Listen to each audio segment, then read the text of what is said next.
நவபாஷாணத்தில் வாராகி வியாதிகள் தீர, கெட்ட சக்திகள் நீங்க, கடன் நீங்க, தொழில் பெருக நவபாஷாண நீர், திருநீர், சந்தனம் வழங்கப்படும். செவ்வாய், வெள்ளி, சனி, ஞாயிறு ஆகிய நாட்களில் அருள்வாக்கு சொல்லப்படும். வாராகி அம்மனின் அருளால் அனைத்து பிரச்சனைகளும் தீர்க்கப்படும். தொடர்புக்கு 7397533373. கடன் பிரச்சனையா, கருத்து வேறுபாடா, போன் மூலம் நியூமராலஜி for call 7667975266.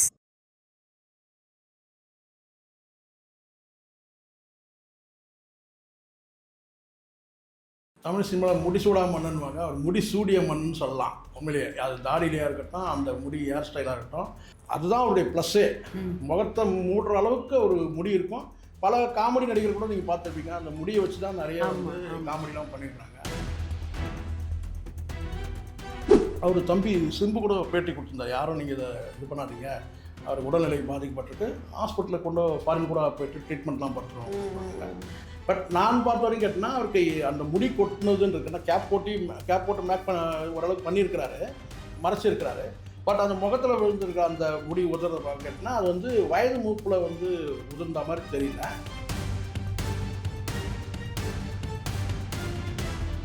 இதுதான் இங்கே ஒரு சிக்கல் இருக்குது. என்னென்னா, இந்த பிரபலமானவர்களுக்கு எல்லாருக்கும் ஒரு சிக்கல் இருக்குது. ஒரு நோய் வந்ததுன்னா அந்த நோய் என்னன்னு சொன்னாலும் பிரச்சனை. அதை வச்சு இங்கே பெரிய என்னென்னு கேட்டால் இங்கே பில்டப் ஓட்டுறதுக்கு இங்கே நிறைய இருக்குது. சொல்லாமல் இருந்தாலும் இங்கே வந்து பார்த்திங்கன்னா வந்து வதந்திகள் எக்கச்சக்கமாக பரவும். அவர் இது ஆயிடுச்சு, அது ஆயிடுச்சு, இது ஆயிடுச்சு, இது ஆயிடுச்சு. சினிமாவில் போயிட்டு எந்த நடிகரையாவது ஒழுக்கமான தயாரிப்பாளரை சொல்லுங்கள், ஒழுக்கமான இயக்குனரை சொல்லுங்கள், ஒழுக்கமான நடிகரை சொல்லுங்கன்னு சொல்லி கேட்டிங்கன்னா அங்கே டிராஜ் பேரை சொல்லுவாங்க. சிம்புவை கேளுங்க, அவரை கூட சொல்லிக்க மாட்டார், அவங்க அப்பா பேரை சொல்லுவார். அவர் நல்லவர் சொன்னவங்களாம் யார், நடிகைகளாம் யார், மும்தாஜ், நளினி, இன்னும் எத்தனை நடிகைகள் எடுத்துங்க. அவங்க சொன்ன வார்த்தைன்னு கேட்டால் டிராஜ் இருந்தார்னா யார் தெரியுமா, அவர் எப்படிப்பட்டவர் தெரியுமா கேட்டால் ஒரே ஒரு வார்த்தை நெகட்டிவாக.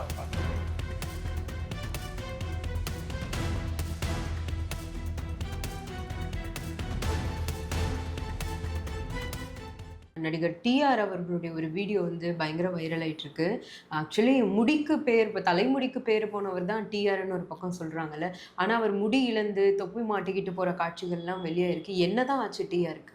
தமிழ் சினிமாவில் முடிசூடா மன்னன்வாங்க, அவர் முடிசூடிய மன்னன் சொல்லலாம். உண்மையிலேயே அது தாடியிலையாக இருக்கட்டும், அந்த முடி ஹேர் ஸ்டைலாக இருக்கட்டும். அந்த என் நண்பர் கூட ஒருத்தர் சொன்னார், நான் கேட்டால் அவருடைய ஒரு மேடையில் இருக்கும்போது அந்த முடி அப்படி வீசுகிறாரு பார்த்தீங்களா, அந்த வீசுகிற ஸ்டைல் வந்து பார்த்திங்கன்னா அப்படியே ஹேர் அதை காற்று அடிக்குமா. அவர் அப்படி வீசுறது வந்து கேட்டால் அந்த முடி அவ்வளோ அடர்த்தியாக அந்த அந்த ஸ்டைலோட பண்ணும்போது கேட்டால் அந்த முடி அது வீசும்போது ஒரு மாதிரி கேட்டால் அந்த சொல்கிறார். அது கேட்டால் நான் மேடையில் இருக்கும்போது அந்த ஏசி காற்று அப்படி அடிக்கும்போது கேட்டால் ஒரு வேகமாக ஒரு காற்றே வந்து அடிக்கும். அந்தளவுக்கு வந்து முடி வந்து அவருக்கு வந்து அதுதான் அவருடைய ப்ளஸ்ஸே. முகத்தை மூடுற அளவுக்கு ஒரு முடி இருக்கும். பல காமெடி நடிகர்கள் கூட நீங்கள் பார்த்துருப்பீங்க, அந்த முடியை வச்சு தான் நிறைய வந்து காமெடிலாம் பண்ணியிருக்காங்க. பட் நான் கூட பார்க்கும்போது ரொம்ப இதுவாக தான் இருந்துச்சு. ஏன்னு கேட்டிங்கன்னா, முடி கொட்டுனது தான் தெரியும். ட்ரிம் பண்ணியிருப்பாரான்னு கூட நான் பல முறை பார்த்தேன். ட்ரிம் பண்ணல, முடியே கொட்டியிருக்கு, உதிர்ந்துருக்கு. அது தாடியாக இருக்கட்டும். வயது மூப்புனா உங்களுக்கு வந்து வயது மூப்புனா என்ன ஆகும்னு கேட்டிங்கன்னா, உங்களுக்கு வந்து நரைச்சிடும் முடி. இப்படி மொத்தமாக கொட்டுமா சார்? அது சில நேரங்களில் இந்த டை ஏதாவது யூஸ் பண்ணாங்கன்னா அது அலர்ஜி ஆகிறதுக்கான வாய்ப்பு இருக்குமா. நிறைய அந்த மாதிரி வாய்ப்பில் தான் முடி இழக்கிறதே ஒன்று. எல்லாருக்கும் வந்து பார்த்திங்கன்னா வந்து முடி உதிர்றது இந்த மாதிரி கேட்டால் வந்து அது பெரும்பாலும் நான் சொல்வேன். கேட்டால் உங்களுக்கு நிறைய பார்த்துருப்பீங்களே, இங்கே பல விதமான டை யூஸ் பண்ணும் போது அது மாதிரி நடக்கிறதுக்கான வாய்ப்பு இருக்குது. இதை சில பேர் தொடர்ச்சியாக பண்ணுறாங்கன்னு வச்சுங்களேன். டை அடிக்கிறதுன்னு கேட்டால் தொடர்ச்சியாக அவங்க பண்ணுறாங்கன்னா சில நேரங்களில் ஒரு சாப்பிட்ற பொருளை வச்சு கூட அலர்ஜி ஆகிடும். அது மாதிரி நடந்துருக்கு பல பேர். ஆனால் வீட்டில் நடக்கிற சில பிரச்சனைகளால் அவர் மன அழுத்தத்தில் இருக்கிறதாவும், அது முடி கொட்டுறது அவங்க தெரியும்ல. பல விதமான அழுத்தங்கள், ப்ரெஷர் இருந்துச்சுன்னா முடி போயிடும்னு சொல்கிறாங்க.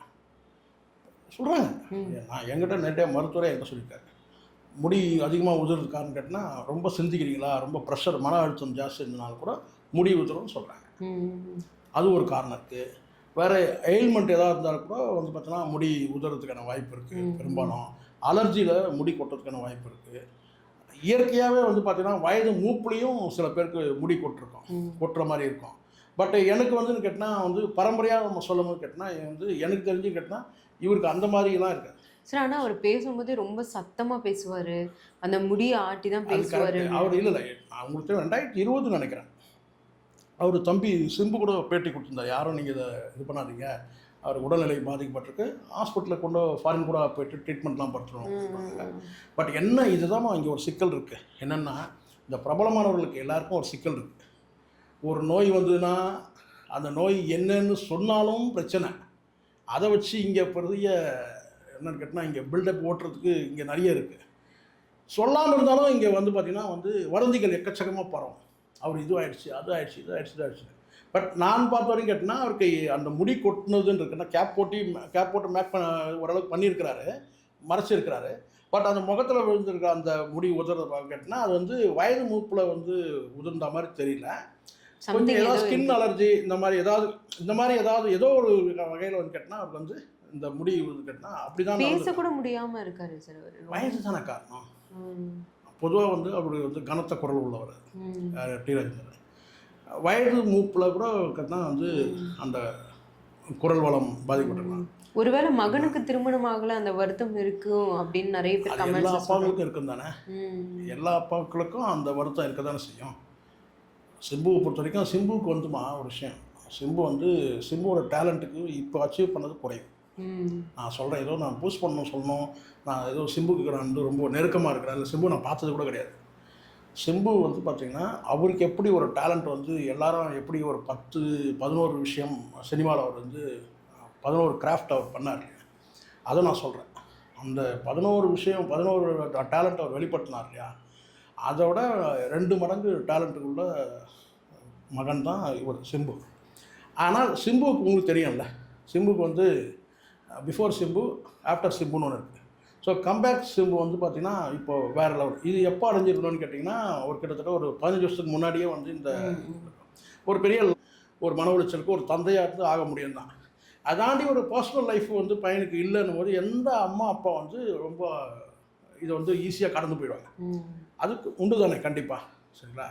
அந்த வகையில் கேட்டால் இப்போ நான் நினைக்கிறேன் கேட்டால் சிம்புவோட ஸ்டேட்டஸ் ஒரு 15 வருஷத்துக்கு முன்னாடி இருந்ததுன்னு கேட்டால் நேரம் லைஃப்பில் செட்டில் ஆகி இன்றைக்கி பிரபுதாவெல்லாம் பையனை கூப்பிட்டு வந்துட்டான்ல சொல்கிறேன்ல, அந்த மாதிரி சொல்கிறேன். இன்றைக்கி தனுஷோட பையன் இன்னொரு 3-4 வருஷம் போனால் பையன் நடிக்க ஆரம்பிச்சு. ஸோ சொல்கிறேன் நான் எப்போ அது ஒரு இருக்க தானே செய்யும். சிம்பு நிறைய பக்குவப்பட்ட மனிதராக இருக்கலாம், அது வேறு, அந்த பக்குவம் வேறு. ஆனால் மன வாழ்க்கையில் ஈடுபட்டு ஒரு பிள்ளைகளை பெற்று அதுகளை வளர்க்கணும், அது கட்டினா அந்த முதிர்ச்சின்றது வேறு. ரெண்டும் வேறு முதிர்ச்சி. மனமாகாமையே ஒரு தத்துவங்களை பேசக்கூடிய இந்த சிம்பு வேறு, மனமாகி பிள்ளைகளை பெற்றுனா அந்த சிம்பு எப்படி இருந்திருப்பாருன்னு கொஞ்சம் யோசிச்சு. ஸோ எனிவே எல்லா பெற்றோர்களுக்கும் அந்த வருத்தம் இருக்க தான் செய்யும். அந்த வருத்தம் கூட இருக்கலாம், அவருக்கு நிச்சயமாக இருக்கும், இல்லாமல் தான் சொல்லணும். ஏன்னா சினிமாவில் எனக்கு தெரிஞ்சு இப்போ நம்ம இங்கேயே நம்ம என்ன சொல்கிறோம் பார்த்தீங்களா, இந்த காணொலியில் நம்ம என்ன சொல்ல பாருங்க, பிஃபோர் சிம்பு ஆஃப்டர் சிம்புன்னு நம்ம சொல்கிறோம் இல்லை. அப்போது டி ராஜேந்திரன் சொல்ல முடியுமா? டி ராஜேந்திரன் எப்போ ஒரே டி ராஜேந்திரன் தான். நீங்கள் ஒழுக்கம்னு சொன்னால் நம்ம உடனே யாரை தயாரிப்பாளர், ஒழுக்கமான தயாரிப்பாளர் சொல்லுங்கள், இருக்கலாம் நிறைய பேர். ஆனால் டக்குன்னு யாரை சொல்லுவீங்க? இந்த இடத்துல நான் சொல்லி தான் ஆகணும் உங்களுக்கு. விதின்னு ஒரு படம் பார்த்தீங்களா? விதின்னு ஒரு படத்தில் ஒரு சினிமா டைரக்டராக நடிப்பார் பாக்கியராஜ். அப்போ ஒரு காட்சி அவர் போஸ்ட்மேன் நடிப்பார். அங்கே பஞ்சாயத்துலலாம் உட்காந்துருப்பாங்க. அதாவது சினிமாவில் ஷூட்டிங் அது விதி படத்தில் கடைசியாக அவர் ஒரு பத்திரிகையாளர் போய் கேள்வி கேட்கறதுக்கு போவாங்க. அப்போ ஒரு பதில் சொல்லணும். அந்த இடைவேளையில் ஒரு ஷூட்டிங் நடந்துகிட்ருக்கோம். அந்த ஷூட்டிங்கில் ஒரு காட்சி பதிவு பண்ணுவார். அந்த காட்சியில் கேட்டால் பஞ்சாயத்துக்காரங்களாம் உட்காந்துருப்பாங்க. அப்போ என்ன செய்வார்னு கேட்டாங்கன்னா பாக்கியராஜ் கேட்பார். என்ன கேட்பார்னா, நீங்கள் எல்லாரும் அங்கே யார் பத்திரின்ற அந்த சிக்கல் அங்கே ஓடிட்டுருக்கோம், அந்த ட்ராக் போயிட்டுருக்கோம். அப்போ கேட்பார், நீங்கள் பத்திரிகை பேரை சொல்லுங்கன்னு சொல்லி கேட்பார். யாராவது ஒரு 4 பத்திரிகை பேரை சொல்லுங்கன்னு கேட்டிங்கன்னா உடனே ஒருத்தர் சொல்கிறார், கண்ணகி, சாவித்ரி, நலாயினி அப்படின்னு வருஷம் சொல்லுவாங்க. இத்தனை பேர் சொன்னீங்களா, ஏன் உங்கள் வீட்டில் இருக்க உங்கள் அம்மாவே உங்கள் பொண்டாட்டியே ஏன் சொல்லணும்னு கேட்பார். கரெக்ட் தானே? அது மாதிரி இன்றைக்கி நீங்கள் சினிமாவில் போயிட்டு எந்த நடிகரை கேளுங்க, நடிகர் சினிமாவில் நான் சொல்கிறேன். இப்போ நீங்கள் பொது வெளியில் சொன்னால் நம்ம கூட சொல்லுவோம். நீங்கள் உங்கள் அம்மாவை சொல்லுவீங்க, நான் எங்கள் அம்மாவை சொல்லுவேன், என் பொண்டாட்டியை சொல்லுவேன், என் பிள்ளைகளை சொல்லுவேன், நீங்களும் அப்படி தான் சொல்லுவீங்க. சினிமாவில் போயிட்டு எந்த நடிகரையாவது ஒழுக்கமான தயாரிப்பாளர் சொல்லுங்கள், ஒழுக்கமான இயக்குனரை சொல்லுங்கள், ஒழுக்கமான நடிகரை சொல்லுங்கன்னு சொல்லி கேட்டிங்கன்னா அங்கே டி ராஜேந்திரன் பேரை சொல்லுவாங்க. சிம்புவை கேளுங்க, சார் நீங்கள் ஒழுக்கமான தயாரிப்பாளர், ஒழுக்கமான நடிகர், ஒழுக்கமான இயக்குனர் சொல்லுங்கள் சார் அப்படின்னு சொன்னீங்கன்னா அவங்க அப்பா பேரை சொல்லுவார். ஏன்னா அவரை கூட சொல்லிக்க மாட்டார். நியாயமாக சொல்லணும்ல, சொல்ல முடியாது. காரணம் அதுதான். சும்மாவா சொன்னாங்க? நல்ல பேர் எடுக்கிறதுக்கு ரொம்ப வருஷம் ஆகும். இந்த பேர் எடுக்கிறதுக்கு டி ராஜேந்தருக்கு எத்தனை வருஷம் ஆச்சு? அவரை நல்லவர் சொன்னவங்களாம் யார்? நடிகைகளாம் யார்? மும்தாஜ், நளினி, இன்னும் எத்தனை நடிகைகள் எடுத்துங்க. அவங்க சொன்ன வார்த்தைன்னு கேட்டால் டி ராஜேந்தர்னா யார் தெரியுமா, அவர் எப்படிப்பட்டவர் தெரியுமா சொல்ல கேட்டால் ஒரே ஒரு வார்த்தை நெகட்டிவாக பார்க்க முடியாது. இதுதான் நான் சொல்கிறேன். பாக்கியராஜும் டி ராஜும் ஒரே காலகட்டத்தில் வந்தவங்க தான். ஆனால் பெண்கள் விஷயத்தில் நீங்கள் கேட்டிங்கன்னா பாக்கியராஜ் கீழே விட்டுருவீங்க. கரெக்டாக விட்டுருவீங்க. இதுதானே உண்மை. அவர் லெஜெண்டாக இருக்கலாம், அது வேறு விஷயம். அதனால் வந்து கேட்டால் டி ராஜருக்கு ஒரு தனி இடம் இருக்குது. உடல் ஆனால் ஏதோ கொஞ்சம் சிக்கல் இருக்குது தெரியுது. அவருடைய வயது மூப்பை தாண்டி வயது மூப்பில் விழுந்த மாதிரி இல்லை. அந்த முடி உதறது கேட்டால் ஏதோ ஒரு அலர்ஜியில் இல்லை ஒரு வந்து கேட்டால் வந்து இந்த டை அடிக்கும் போது எதனா சிக்கல் அந்த மாதிரி ஆகிருக்கலாம் அப்படின்னு தவிர மற்றபடி கேட்டால் நீங்கள் சொன்ன மாதிரி குரலில் இருக்கிறது கேட்டால் அந்த ஏஜ் ஃபேக்டர்னால கூட இருக்கலாம் வேலை. ஆனால் நல்லா இருப்பார். நீங்கள் பார்த்தீங்கன்னா 2020 அவரை வந்து ஹாஸ்பிட்டல் கூப்பிட்டு போகும்போது சிம்புவோட சிம்பு வந்து ஸ்டேட்மெண்ட் கொடுத்துருந்தார் பல ஊடகங்களில். நீங்கள் எதுவும் தப்பாக எதுவும் எழுதாதீங்க, அவர் சாதாரண உடல்நல குறைவு ஏற்பட்டிருக்கு, ஃபாரினில் கூப்பிட்டு போயிருக்காங்க, ட்ரீட்மெண்ட் இருக்குன்னு சொன்னாங்க. அப்போ நீங்கள் கமெண்ட்டில் பார்த்தீங்கன்னா ஆச்சரியப்படுவீங்க. இப்போ கூட இருக்க எடுத்து பாருங்கள். ஒரே ஒரு நெகட்டிவ் கமெண்ட்டு நீங்கள் பார்க்க முடியாது. ஒரே ஒரு நெகட்டிவ் கமெண்ட் பார்க்கவே முடியாது. நீங்கள் எடுத்து பாருங்கள். இப்போ கூட இருக்குது, அப்படியே இருக்குது, இணையத்தில் அப்படியே இருக்குது. பல ஊடகங்கள் வந்திருக்கோம் செய்தி உடல்நலக் குறைவுன்னு சொல்லிட்டு 2020 நினைக்கிறோமா, சரியா ஞாபகம் 2020 நினைக்கிறேன். அப்போ நான் பார்ப்பேன் ஒரே ஒரு நெகட்டிவாவது இந்த மனுஷனுக்கு இருக்கான்னு பார்த்தீங்கன்னா இருக்கவே இருக்குது.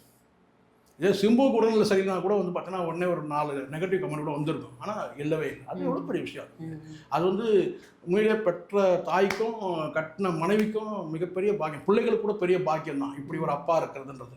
நவபாஷானத்தில் வாராகி வியாதிகள் தீர, கெட்ட சக்திகள் நீங்க, கடன் நீங்க, தொழில் பெருக நவபாஷான நீர், திருநீர், சந்தனம் வழங்கப்படும். செவ்வாய், வெள்ளி, சனி, ஞாயிறு ஆகிய நாட்களில் அருள்வாக்கு சொல்லப்படும். வாராகி அம்மனின் அருளால் அனைத்து பிரச்சனைகளும் தீர்க்கப்படும். தொடர்புக்கு 7397533373. கடன் பிரச்சனையா, கருத்து வேறுபாடா? ஃபோன் மூலம் நியூமராலஜி. For call 766 7975 266.